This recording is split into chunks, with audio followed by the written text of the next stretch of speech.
the Browns going through their stretching now. So let's get into our position spotlight as camp winds down, and we're going to look at the defensive standouts. And this is brought to you by Pilot Flying J. Josh, we'll start with you. Who's somebody that's really caught your eye on the defensive side? Well, somebody who needed to catch our eye. I think defensive linebacker Taki has been all over the place, moving sideline to sideline. I wanted to see a huge progression from last year to this year. He's been in the backfield. He's been hustling around, so he's in a position to catch that tip right there for an interception and run it back with a positivity with it, igniting the defense. But he's moving all over the field in coverage. He's running, getting these backs, these talented backs. See, he's going against our ones. A lot of times he's on the field. It's not the two offense out there. He's showing up against Kareem Hunt like you see right there.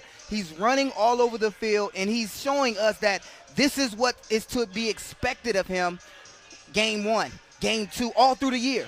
And that's what we need to see from him.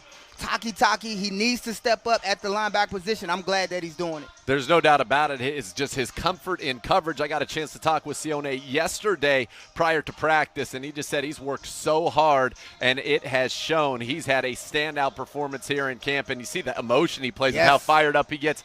You love that. I'm going to stay in the linebacker room as well. I don't know if he's out here today. He missed yesterday's practice for personal reasons, but B.J. Goodson, the 4-year veteran out of Clemson, has come in and really become a leader on this defense. He's getting interceptions as you see him right there, an unbelievably athletic play. He's making stops in the run game. He is talking trash all day long to this offense, and Goodson, he's been great in coverage, and really this linebacking core, so many questions about it going into the season, and if what we've seen in camp is any indication from the two guys that we just talked about, B.J. Goodson and Sione Taki, perhaps this group, once they get Mack Wilson back, which hopefully will be sooner rather than later, and indications are that very well could be the case. He could be back with the Browns early in the season, that maybe this linebacking core, along with Jacob Phillips, the rookie, Tay Davis, another veteran, Malcolm Smith coming in, might actually end up being better than people anticipated. Yes, and I love that addition, how B.J. Goodson has been able to come in via injury and then provide a boost. And it wasn't a letdown from Wilson. When you see him go out and everybody was highly touting Wilson, you didn't see a letdown, and that's when we talked about the depth that the defense has. B.J. Goodson stepped right in there, like you said, catching picks, running sideline to sideline, and has that veteran mentality of still leading and communicating to the defense. No doubt, and he also likes to let everybody know how good he's been doing out there on that field. All right, Josh, who else has caught your eye? Yes, next I have to go with our man Terrence Mitchell, Money Mitch. He's been all over the place. So when you talk about DBs, you talk about Denzel Ward, Greedy Wilson, Williams, Cover Johnson, and those young guys, Alumbo, you got to mention Money Mitch. He's still running around the field, a veteran cornerback who's always lit it up for this football team. No, he hasn't been the main starter, but he definitely deserves to be one if at all he had the chance.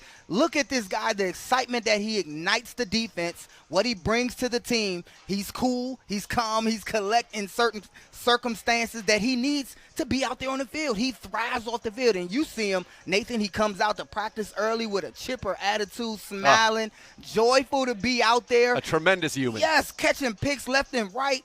This is a guy who you wouldn't mind seeing, and I know our fans wouldn't mind, and a lot of them are in the comments like, man, Money Mitch supposed to be starting. But, you know, we see the depth that which they have on the secondary level of this defense, and he adds to that. He's tremendous, so that's why he's one of my guys. No doubt. One of the things we wanted to see is if they were going to figure out how to get Denzel, Money Mitch, and Greedy on the field together once Kevin Johnson went down and M.J. Stewart did as well. But Greedy went down with a shoulder injury, so I would expect Money Mitch to be working with the starters today opposite Denzel Ward. And it is, as you mentioned, it's great to have somebody who started many games and been very productive in this league be able to step in for you if you are without Greedy Williams, who, as I said, has missed consecutive days now with that shoulder injury. For me, I'm going to go a young guy up front, Jordan Elliott.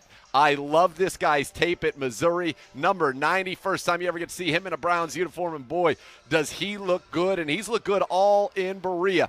getting to the quarterback, an interior disruptor, pushing, carrying linemen backwards, making plays, not only against the run, but also generating pressure on quarterbacks as well. I think we knew he could get to the quarterback. That's what he did at Missouri, but he's played the run very effectively in Berea, and really it's just his strength at the point of attack. You see him just push and push and push, and he's so quick and agile for a man his size. He has great pass rushing moves, great technique, and I think he's somebody that's going to be a real force as you see him just carry linemen and make plays. I love what we've seen from Jordan Elliott, and he's another guy that because of the injury to Larry Ogunjobi, that groin that kept him out, got some first-team reps and played very, very well with those starters, Josh. So you named two guys who came in via injury and exceeded expectation. Normally when your number one guy goes down at a position, you don't see the level of production that Jordan Elliott and B.J. Goodson has been able to provide for this team. They're saying, hey, I want to be a starter. I want to be a dog, not just for my team, but for these fans too.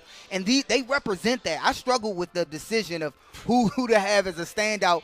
When we were making this list, I saw Jordan Elliott, and I made notes on him and everything, making a name for himself. A guy's taking advantage of the opportunity, causing disruptions in the offensive line, on the offensive line. That's what you need, and I'm glad he made your list. Absolutely. He's been great. So has number 91, Ellie Anku, the 4-year veteran, the biggest player on the Browns roster, has done some good work in the interior of that defensive line as well.